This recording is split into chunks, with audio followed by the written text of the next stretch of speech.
Full Moon sale காலை 9 மணியிலிருந்து இரவு 12 மணி வரை மே 31 ஒரு நாள் மட்டும்.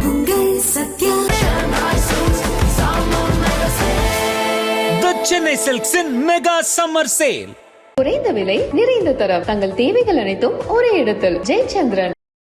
கேப்டனையும் விஜய் சாரையும் கம்பேரிசன் பண்ணாதீங்க. கேப்டன் வந்து வேற, அவர் யானை, இவர் எறும்பு அப்படிங்கிறத ஒரு வார்த்தை நான் சொல்லியிருக்கிறேன். ஆனால் அது கரெக்டு தானே சார், நீங்கள் அப்போ சொன்னதை தானே நம்ம சொன்னது போட்டிருக்கோம். அன்னைக்கு நம்ம இருந்த இயக்கத்துக்கு, நம்ம இருந்த தலைவருக்காக நம்ம பேசணும். அதை இப்போ எங்கள் கட்சிக்காரங்க சோஷியல் மீடியாவில் ஸ்ப்ரெட் பண்ணி அதை போட்டுக்கிட்டு இருக்கிறாங்க. திரு ஸ்டாலின் அவர்கள் வந்து காங்கிரஸை வந்து கூடா நட்பு கேடில் முடியும்னு சொன்னார். 2024 5 இயர்ஸில் ராகுல் காந்தியை பிரைம் மினிஸ்டர் கேண்டிடேட்னு அறிவிச்சதே திரு ஸ்டாலின் அவர்கள் தான். சார் ஒரு 5 வருஷம் 6 வருஷத்துல நிறைய பேருக்கு மாறும். நம்ம 2 மாசத்துல 3 கட்சி மாறிட்டோமே சார். இப்போ அந்த அம்பாசமுத்திரம் தொகுதியில் இடைத்தேர்தலில் வந்துட்டு இசக்கி சுப்பையா தான் நிற்பாரா சார்? நீங்கள் ரிசைன் பண்ணிட்டு வாங்க, உங்களுக்கே சீட்டு தரேன்னு சொல்லி அவங்க சொல்லியிருந்திருக்கலாம். அதே இடத்துல இவரால் தோற்கடிக்கப்பட்டவர் தாவேக்கால வந்துட்டு ராஜகோபால் இருந்தார். அப்போ அவர் நிலைமை அது அவங்களுடைய கட்சி உள் விவகாரம். நம்ம பொதுச் செயலாளர் வந்து அதை வந்து முடிவு பண்ணி அதை வந்து அவரை வந்து காம்ப்ரமைஸ் பண்ணி இவருக்கு வந்து சீட்டு கொடுக்கலாம். உண்மையாக உழைக்கிறவங்களுக்கும் விசுவாசமாக இருக்கிறவங்களுக்கும் அங்கே வந்து இடம் இல்லை அப்படிங்கிறத நான் தெரிஞ்சுக்கிட்டேன். சார் நீங்கள் தேமுதிகலேருந்து வெளில வந்ததுக்கு இதுதானே சார் காரணம்? அங்கே ரொம்ப வருஷம் ஒர்க் பண்ணவங்களுக்கு வந்துட்டு சீட்டு தரமாட்டாங்கன்னு சொல்லி தானே சார் வெளில வரும். இப்போ இங்கே நம்ம தாவேக்கால் இப்போ தானே சார் சேர்ந்து. அது நீங்கள் வந்து திரு ராஜகோபால்கிட்ட கேட்க வேண்டிய கேள்வி. இந்த கேள்வியை நீங்கள் திரு ராஜகோபால்கிட்ட கேட்க வேண்டிய கேள்வி. என்கிட்ட நீங்கள் கேட்குறீங்க. 200 யூனிட் மின்சாரம் கொடுத்துட்டாரு. அதுக்கப்புறம் வந்துட்டு சிங்கப்பெண் அதிரடி படை ஆரம்பிக்கிறாங்க இன்னைக்கு. ஸோ இப்போ அவர் சொன்ன ஒரு வாக்குறுதியும் வந்துட்டு நிறைவேற்ற சார் 10 நாளில் எனக்கு தெரிஞ்ச ஒரு 10 விஷயங்கள் பண்ணியிருக்காரு சார். அதுக்கு 6 மாதம் 1 வருஷம் நம்ம டைம் கொடுக்கணும். அப்போ 100% பிரீத்திங் டைம் கொடுக்கணும். ஏன்னா முதலமைச்சர் அவர்களும் புதுசு, அமைச்சர்களும் புதுசு. ஸோ அவங்களுக்கு கொஞ்சம் டைம் கொடுங்க. கொடுக்கணும் 100%. அப்போ நீங்களே ஆனால் 2 வாரம் முன்னாடி உங்களுக்கு விமர்சனம் பண்ணீங்களே சார், அவங்களால இதெல்லாம் பண்ண முடியாதுன்ட்டு. கட் பண்ணுங்க, இது ரொம்ப கான்ட்ரவர்சியாக போறீங்க. இதை வந்து கட் பண்ணிடுங்க எடிட்டர் சார், இதை போட்டுறாதீங்க. இப்போ நீங்கள் கரூர் இன்சிடென்ட்டில் ஒரு அம்மா போய் அவரை பார்த்துட்டு வந்ததுக்கப்புறம் இதுவுமே அவர் வந்து ரொம்ப துக்கத்தில் இருக்கார், தலை குறை வாரில் முடி கலைஞ்சிருக்குன்னு சொல்கிறப்போ அது வந்துட்டு ஹேர் ஸ்டைல் இல்லை, அது விக்குன்னு நீங்கள் விமர்சனம் வச்சுருக்கீங்க. அது தவறு தானே சார்?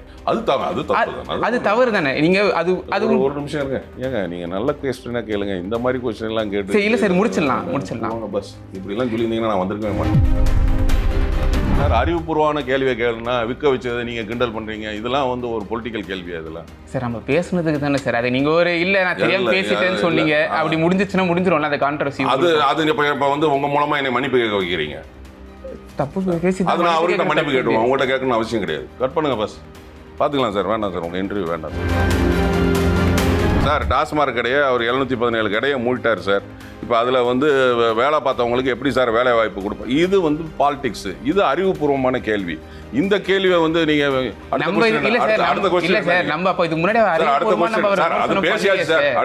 பேசிட்டீங்கன்னா நான் பேசி முடிச்சிட்டேன், வந்தாச்சு. திரும்ப அடுத்தவங்க மாதிரியே நீங்க பேசி மறப்பும் மன்னிப்பும் அது சொல்லியாச்சு. நீங்க ஒரு பேசிட்டு நீங்க மறப்போம் மன்னிப்போம் சொல்லக்கூடாது. அவர் தானே சார் உங்களுக்கு சொல்லணும் மன்னிக்கணும். மறப்போம் மன்னிப்போம் அந்த ஒரு ஃபார்முலா தான். இப்போ இருந்த அரசியல் நிலைப்பாடு, என்னுடைய அரசியல் நிலைப்பாடு அந்த வேற ஒரு இயக்கத்துல இருந்து சார் 1 மாசம் முன்னாடி தான் சார். 1 மாசம் இல்ல 1 வாரம் முன்னாடி. அதாங்க. அப்ப நான் வேற ஒரு இயக்கத்துல தாங்க இருந்தேன் சார். அது எப்படி சார் வடிவேல் சொல்ற மாதிரி இது போன வாரம், இது இந்த வாரம், அடுத்த வாரம் சார். இப்போ நீங்க இங்க இருக்கிறீங்க, ஜி கலட்டால இருக்கிறீங்க. இங்க இருந்து நீங்க வேற ஒரு சேனலுக்கு போறீங்க, புரியுதுங்களா? அப்ப அந்த சேனலை பத்தி தான் பேசுவீங்களா, ஜி கலட்டா பத்தி பேசுவீங்க? ஜி கலட்டா தப்பா பேச மாட்டேன். அன்டெஸ்டட் லீடர் அப்படிங்கிற மாதிரி. ஏன்னா இல்லை சொல்லிடுறேன். அதான் சார், அப்போ வந்துட்டு அப்பவே அவர் கொஞ்சம் நல்லா சார் டெஸ்டட் தானே சார். அவர் வந்துட்டு அரசியலுக்கு வர மாட்டாருன்னு சொன்னாங்க, வந்தாரு. அப்புறம் அவர் வந்துட்டு அவர் தொகுதியில ஜெயிக்க மாட்டார்னு சொன்னாங்க, ஜெயிச்சாரு. அதுக்கப்புறம் அவர் வந்துட்டு சிட்டிங் சிஎம்ஏ அவர் தொகுதியில தோக்கடிச்சாரு. பெரும்பான்மை நிரூபிக்க முடியாது, சிஎம் சீட்ல உட்கார முடியாதுன்னு சொன்னாங்க, உட்காந்துட்டாரு. நான் என்ன சொல்றேன், அன்டெஸ்டட் பொலிட்டிக்கல் லீடர் இப்போ டெஸ்டட் பொலிட்டிக்கல் லீடர் ஆயிட்டாரு. அந்த எல்லா சொல்லிடுறேன், அந்த டெஸ்ட் எல்லாத்துலயுமே சென்டம், எதுலயுமே அவர் வந்து தோக்கல. நீங்க வந்து என்னைய இப்போ தாவேக்கால இருந்து வெளியில அனுப்புறது அப்படி இல்ல சார். இப்போ நீங்க அதுக்கு ஒரு வணக்கம் சார். வணக்கம் முத்துக்குமார் சார். இப்போ 31 வருஷம் வந்துட்டு திரு கேப்டன் அவர்கள் கூட பயணம், அப்புறம் அதிமுக, இப்போ தாவேக்கால இணையத்துக்கான காரணம் என்ன சார்?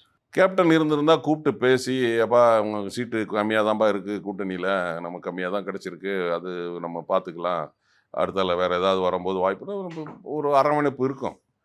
பட் இவங்க வந்து யாருமே எதுவுமே நம்ம கேட்கல, பேசலை. அப்போ நான் என்ன நினச்சேன், சரி நம்ம ஜம்ப் ஆகி வந்துடும், ஸோ வந்து இன்கேஸ் திமுக கூட்டணியில் அவங்க ஆட்சிக்கு வந்தால் ஏதாவது ஒரு பொறுப்பு கொடுப்பாங்க அப்படின்லாம் என் ஃப்ரெண்ட்ஸு சொன்னாங்க. அப்போ நான் கேள்வி கேட்டேன், அவங்க ஆட்சிக்கு வராமல் இருந்தால் என்ன ஆகும்? இப்போ அதே மாதிரி தான் ஆயிடுச்சு.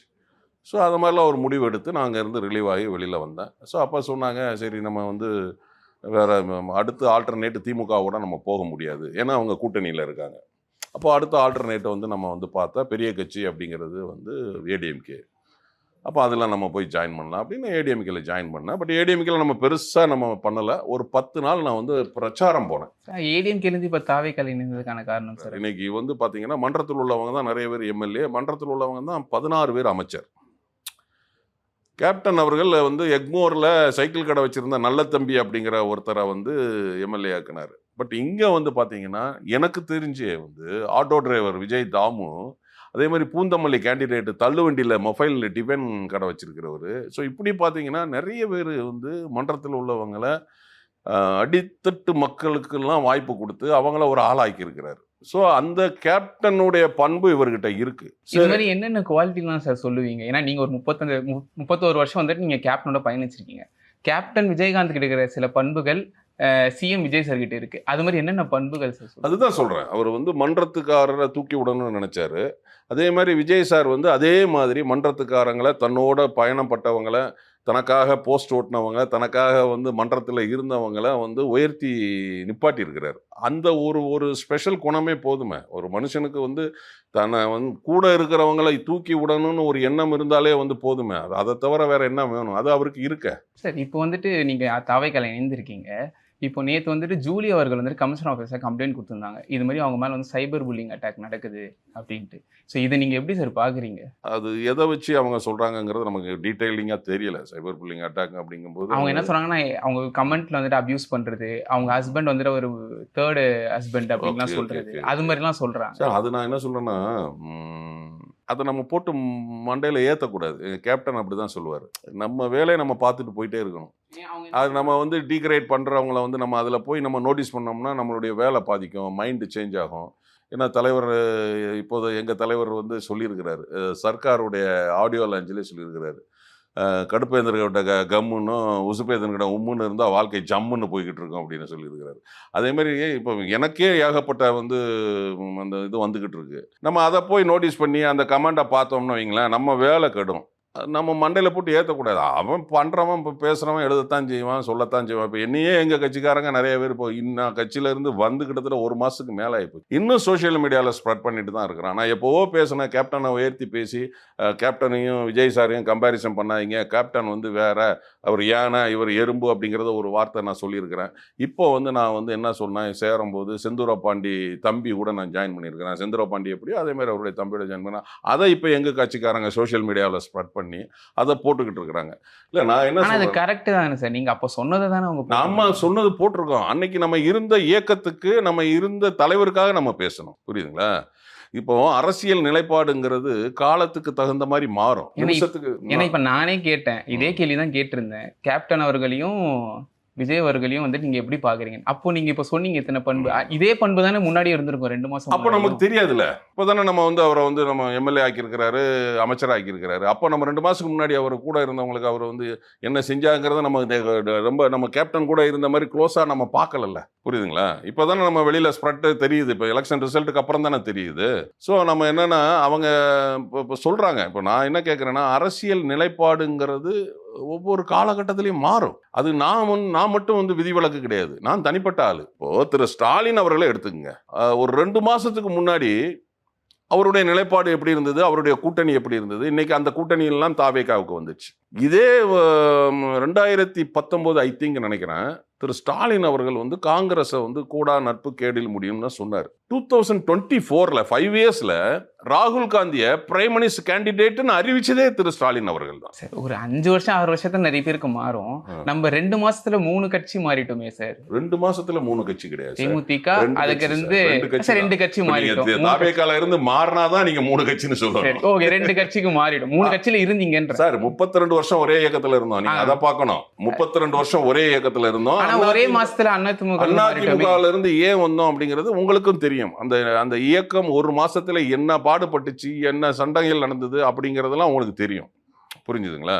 ஸோ அப்படி இருக்கிற பட்சத்தில் இப்போ வந்து அவங்க வந்து சிவி சண்முகம் சார் ஒரு அணியாகவும் இவர் ஒரு அணியாகவும் செயல்பட்டாங்க. பிரச்சனைகள் வந்தது. அவங்க வந்து 25 பேர் வெளியே போனாங்க. ஸோ அப்போ நமக்கு ஒரு கால்குலேஷன், இவங்களோட இருந்தால் நம்ம பயணம் பட முடியாது, நம்ம ஒரு இயக்கத்தில் கண்டினியூஸாக பண்ணணும்னு நினைக்கிறோம் அப்படிங்கிறத நம்ம யோசனை பண்ணி நம்ம வந்து தாவேக்காவுக்கு வந்தோம். புரியுதுங்களா? அந்த இயக்கத்தில் நம்ம பயணம் பண்ணிட்டு இருந்தோம்னா அவங்களுக்குள்ள பிரச்சனைகள், சண்டைகள் வரும். ஸோ ஒரு அரவணைப்பு வேணும். அது வந்து இப்போ நீங்க அப்போ இபிஎஸ் அவர் கூட இஷ்யூ இருக்கிறதுனால தான் நீங்க வந்துட்டு அந்த சிவி சண்முகம் அவங்க சர்க்கிளோட வெளில வந்தீங்கன்றீங்களா? இல்லை, ஆக்சுவலி வந்து அவர் திரு எசக்கி சுப்பையா அண்ணன் அவர்கள் எனக்கு 25 வருஷமாக பழக்கம். அம்பாசமுத்திரம் கேண்டிடேட்டு. அவர் எனக்கு பக்கத்து ஊர். எனக்கு 25 வருஷமாக அவர் பழக்கம். ப்ளஸ் அவருக்கு நான் பிரச்சாரம்லாம் பண்ணியிருக்கிறேன். அப்போ அவர் வந்து என்கிட்ட சொல்கிறாரு, நான் வந்து இந்த மாதிரி ரிசைன் பண்ண போகிறேன், நான் தாவேக்காவுக்கு போக போகிறேன், உங்களுடைய நிலைப்பாடு என்ன, நீங்கள் அதிமுகவில் கன்டினியூ பண்ணுறீங்களா இல்லைன்னா நீங்கள் என்னோட வர்றீங்களான்னாரு. அண்ணன் நான் உங்களோட வர்றேன் அப்படின்னு சொன்னேன். நான் வர்றேன் அப்படின்னு சொல்லிட்டு நான் அவரோட நான் போனேன். ஏன்னா அவர் எனக்கு நிறைய உதவிகள் செஞ்சுருக்கிறாரு. அவர் ஒரு திரைப்பட தயாரிப்பாளர். அவர் படங்கள் நான் நடிச்சிருக்கிறேன். எனக்கு வந்து 25 வருஷமாக பழக்கம். ஸோ அவர் வந்து கூப்பிட்டாரு, நான் இதில் போகிறேன், எனக்கு இது சரியாக தோணுது, நீங்களும் வர்றீங்களா, அது நீங்கள் டிசைட் பண்ணிங்க, நான் வலுக்கட்டாயமாக கூப்பிடல, வர்றீங்களான்னாரு.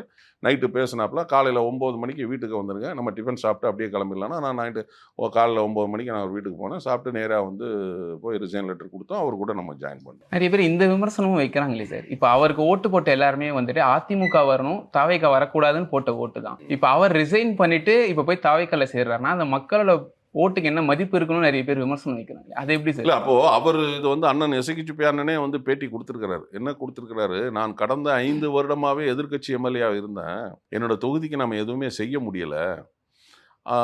இப்போ நான் வந்துட்டு ஆளுங்கட்சி எம்எல்ஏவாக இருந்தால் நான் தொகுதிக்கு நிறையா செய்வேன். இப்போ கூட வந்து நான் இப்போ ரிசைன் பண்ணால் கூட இப்போ நான் வந்து தலைவர் அவர்களை சந்திக்கும் போதும் பொதுச் செயலாளர் அவர்களை சந்திக்கும் போதும் அவங்க என்ன சொன்னாங்கன்னா, 6 மாதம் எலெக்ஷன் ஆகும், ஆனால் உங்களுக்கு தொகுதிக்கான வேலைகளை நீங்கள் சொல்லுங்கள், நான் அந்த வேலைகளை நாங்கள் உங்களுக்கு செஞ்சு கொடுக்குறோம் அப்படின்னு திரு இப்போ அந்த விஜய் அம்பாசமுத்திரம் தொகுதியில் இடைத்தேர்தலில் வந்துட்டு இசக்கி சுப்பையா தான் நிற்பாரா சார்? அது கட்சி தலைமை தான் முடிவு பண்ணணும், பொதுச் செயலாளர் தான் முடிவு பண்ணணும். அது நம்ம வந்து சொல்ல முடியாது. இப்போ நீங்கள் சொல்ல வரீங்க இல்லையா, இப்போ அவர் வந்து ஆளுங்கட்சி எம்எல்ஏவா இருந்தால் தான் நல்லது செய்ய முடியும் தான் ரிசைன் பண்ணியிருக்காரு. ஆமாம், அது அவங்க அந்த மாதிரி பேசியிருக்கலாம். நீங்கள் ரிசைன் பண்ணிட்டு வாங்க, உங்களுக்கே சீட்டு தரேன்னு சொல்லி அவங்க சொல்லியிருந்திருக்கலாம். அதே இடத்துல இவரால் தோற்கடிக்கப்பட்டவர் தாவேக்கால வந்துட்டு ராஜகோபால் இருந்தார். அப்போ அவர் நிலைமை அது தலைமை தான் முடிவு பண்ணணும். புரியுதுங்களா? அது தலைமை எடுக்க வேண்டிய முடிவு. இப்போ வந்து அவங்க வந்து தலைமையில் கூப்பிட்டு ராஜகோபால் சாரை வந்து அவங்க கன்வின்ஸ் பண்ணலாம், பேசலாம். அது அவங்களுடைய கட்சி உள் விவகாரம். நம்ம பொதுச் செயலாளர் வந்து அதை வந்து முடிவு பண்ணி அதை வந்து அவரை வந்து காம்ப்ரமைஸ் பண்ணி இவருக்கு வந்து சீட்டு கொடுக்கலாம். புரியுதுங்களா சார்? நீங்கள் தேமுதிகலேருந்து வெளில வந்ததுக்கு இதுதானே சார் காரணம்? அங்கே ரொம்ப வருஷம் ஒர்க் பண்ணவங்களுக்கு வந்துட்டு சீட்டு தரமாட்டாங்கன்னு சொல்லி தானே சார் வெளில வரும். இப்போ இங்கே நம்ம தாவேக்கால் இப்போ தானே சார் சேர்ந்து. அது நீங்கள் வந்து திரு ராஜகோபால்கிட்ட கேட்க வேண்டிய கேள்வி. இந்த கேள்வியை நீங்கள் திரு ராஜகோபால்கிட்ட கேட்க வேண்டிய கேள்வி. என்கிட்ட நீங்கள் கேட்குறீங்க.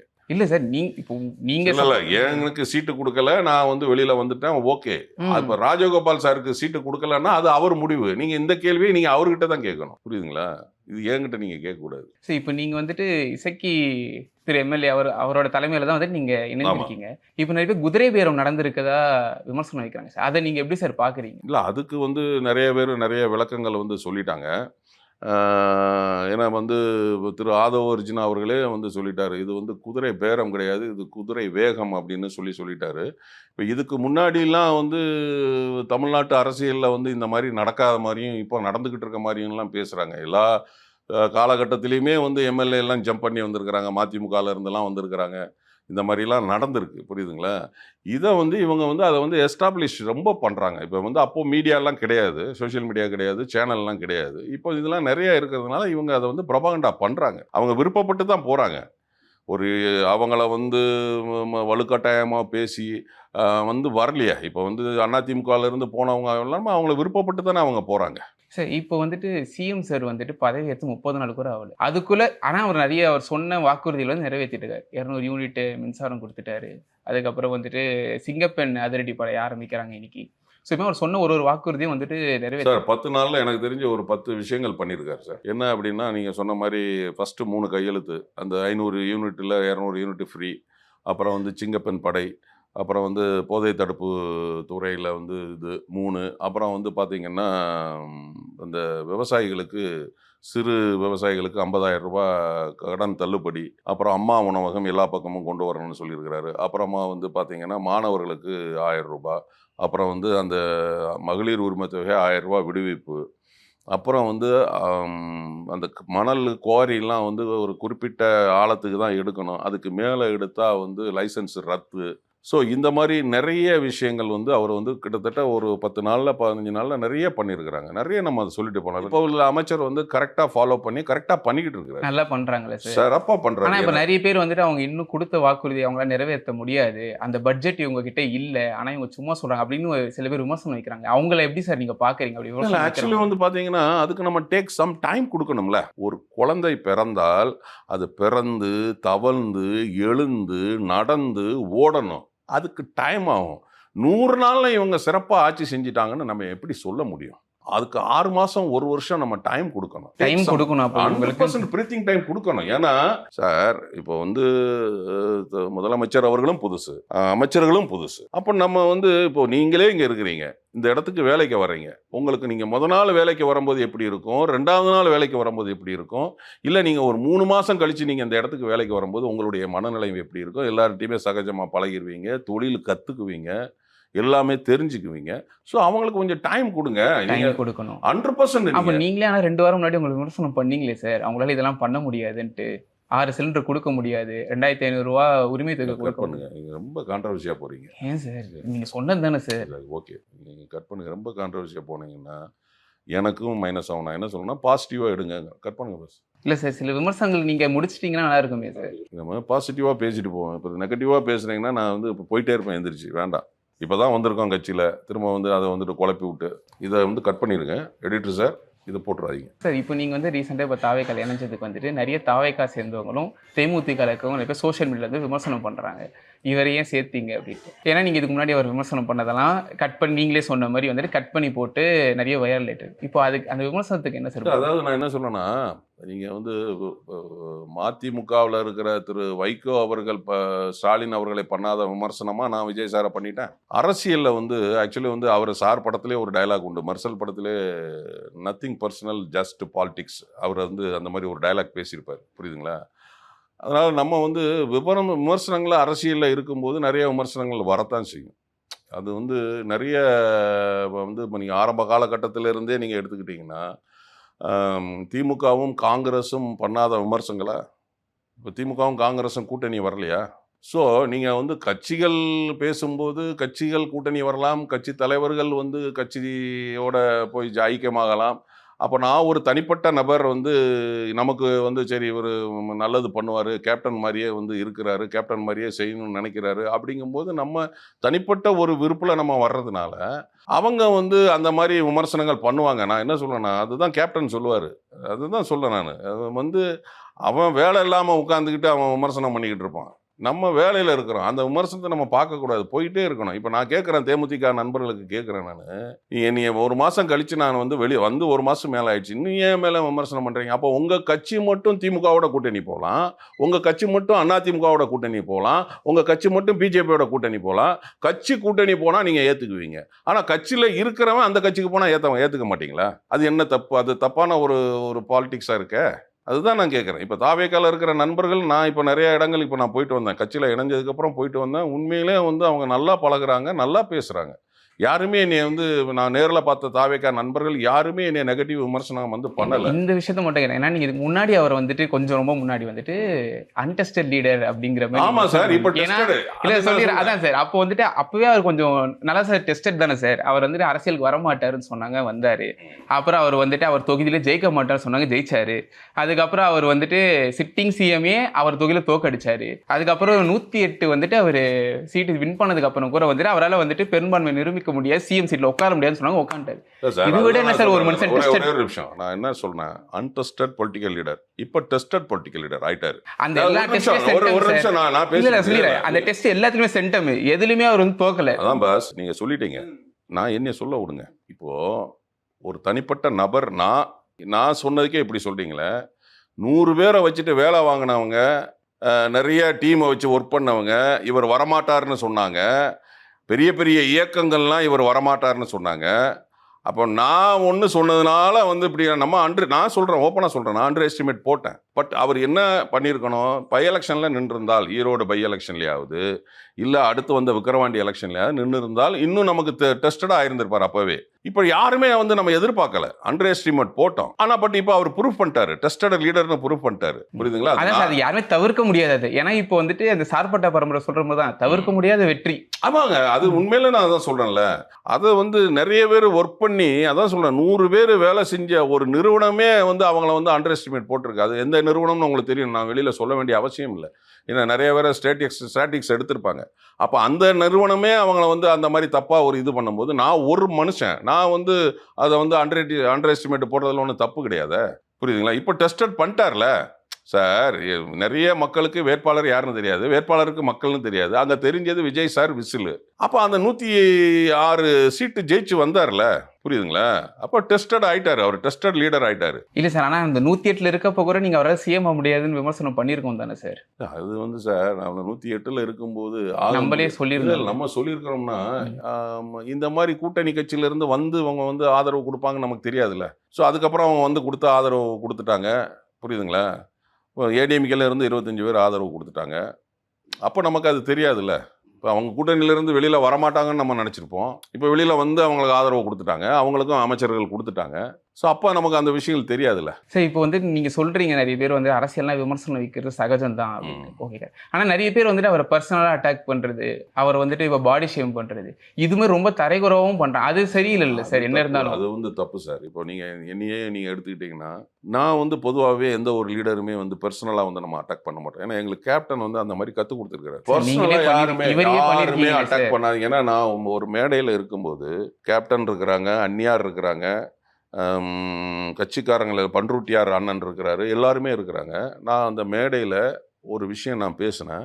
அம்மையார் கனிமொழி அவர்களையும் ராசா அவர்களையும் வச்சு நான் ஒரு மேட்டர் நான் வந்து அந்த இடத்துல நான் பேசினேன். அந்த மீட்டிங் முடிஞ்சதுக்கப்புறம் என்னைய கேப்டன் கூப்பிட்டு திட்டினார், நீ பர்சனலாக அட்டாக் பண்ணாதீங்க யாரையும், பொலிட்டிக்கல் பேசுங்க, பொலிட்டிக்கல் நீங்கள் என்ன வேணாலும் பேசுங்க, அரசியல் என்ன வேணாலும் பேசுங்க, பட் நீங்கள் பர்சனலாக அட்டாக் பண்ணாதீங்க, அது தப்பு. இது எப்போ சார் நடந்துச்சு? இது வந்து எந்த வருஷம்? 2014 or 15 அந்த ரேஞ்ச் இருக்கு. ஆனா இப்போ நீங்க இவர் விமர்சனம் பண்ணிருக்கீங்கல்ல சார். இப்ப கரூர் இல்ல, இப்ப கரூர் நான் சொல்லிடுறேன் சார், ஒரு நிமிஷம். பர்சனல்ங்கிறது நீங்க சொன்ன வந்து அவருடைய பாடி ஷேம், அவருடைய ஃபேமிலி, அந்த மாதிரி விஷயங்கள் தான் பர்சனல். மற்றபடி அரசியல்ங்கிறது வேற. இல்ல சார், பாடி ஷேமிங் சார். இப்ப நீங்க கரூர் இன்சிடென்ட்ல ஒரு அம்மா போய் அவரை பார்த்துட்டு வந்ததுக்கு அப்புறம் எதுவுமே அவர் வந்து ரொம்ப துக்கத்துல இருக்காரு, தலை குறை வரல, முடி கலைஞ்சிருக்குன்னு சொல்றப்போ அது வந்துட்டு ஹேர் ஸ்டைல் இல்ல, அது விக்குன்னு நீங்க விமர்சனம் வச்சிருக்கீங்க. அது தவறு தானே சார்? அது தவறு தானே. நீங்க அது ஒரு நிமிஷம் இருங்க. ஏங்க நீங்க நல்ல கொஸ்டினா கேளுங்க, இந்த மாதிரி கொஸ்டின் எல்லாம் கேட்டு. இல்ல சார், முடிச்சிடலாம். பஸ் இப்படி எல்லாம் சொல்லியிருந்தீங்கன்னா நான் வந்திருக்கவே மாட்டேன். இல்ல தெளிவா இதோட முடிச்சிடலாம். அதாவது நீங்க முதல்ல வரும்போதே பாசிட்டிவா பேசுவோம். நீங்க இப்போ வந்து விமர்சனத்துக்கு நீங்க அப்படியே ஒரு பதில் சொல்லி முடிஞ்சு போச்சு, அதோட முடிஞ்சு போச்சு. இதுக்கு மேல அதை வந்து நீங்க அதை நோண்டி அதை எடுத்து, அது தப்பா இருக்கு. நீங்க வந்து என்னைய இப்போ தாவேக்கால இருந்து வெளியில அனுப்புறதுக்கு பிளான் பண்ணல. அப்படி இல்ல சார். இப்போ நீங்க அதுக்கு ஒரு சார் மணி சார் ரொம்ப கான்ட்ரவர்ஷனா வேண்டாம் சார், இது பண்ணிருங்க.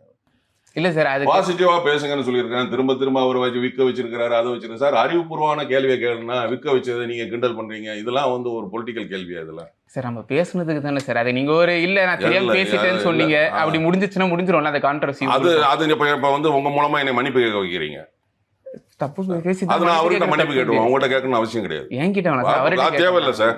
கட் பண்ணுங்க பஸ், பாத்துக்கலாம் சார். வேண்டாம் சார், உங்க இன்டர்வியூ வேண்டாம் சார். இல்ல சார், பாசிட்டிவா நீங்க வந்த உடனே பாசிட்டிவா பேசுங்க. நம்ம பாசிட்டிவா இல்ல சார், நீங்க பொலிட்டிக்கலா பேசுங்க சார். சார் அப்ப பர்சனலா நீங்க நான் வந்து விடுங்க, அது பேசி முடிச்சாச்சு. திரும்ப அதையே நோண்டிட்டு இல்ல சார், நீங்க ஒரு பொலிட்டிக்கா விமர்சனம் பண்ணி தான் நாங்க இந்த கேள்வி கேட்க போறோம். இது ஒரு பாடி ஷேமிங்ன்றத தானே கேக்குறோம். நீங்க அதுக்கு இல்ல அடுத்த क्वेश्चन போங்க. நீங்க பொலிட்டிக்கலா கேளுங்க சார். டாஸ்மார்க் கடையை அவர் 717 கடையை மூடிட்டாரு சார். இப்போ அதில் வந்து வேலை பார்த்தவங்களுக்கு எப்படி சார் வேலை வாய்ப்பு கொடுப்போம்? இது வந்து பாலிடிக்ஸ், இது அறிவுபூர்வமான கேள்வி. இந்த கேள்வியை வந்து நீங்க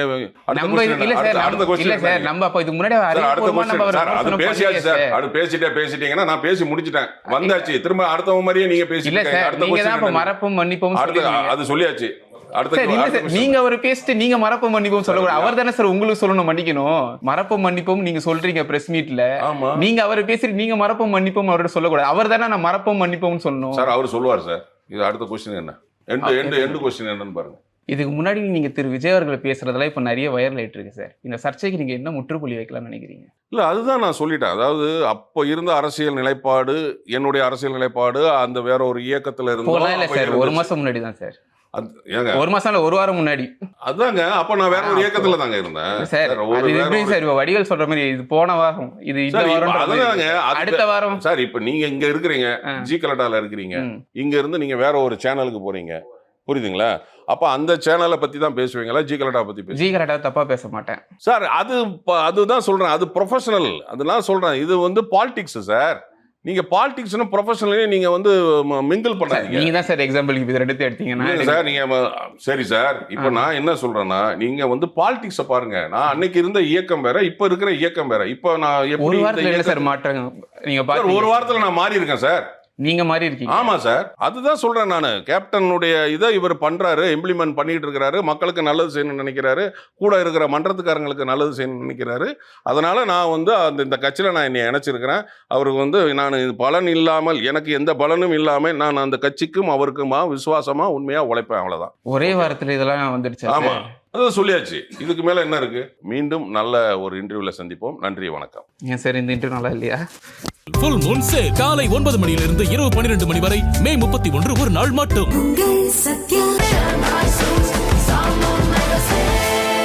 The Chennai Silks in Mega Summer Sale.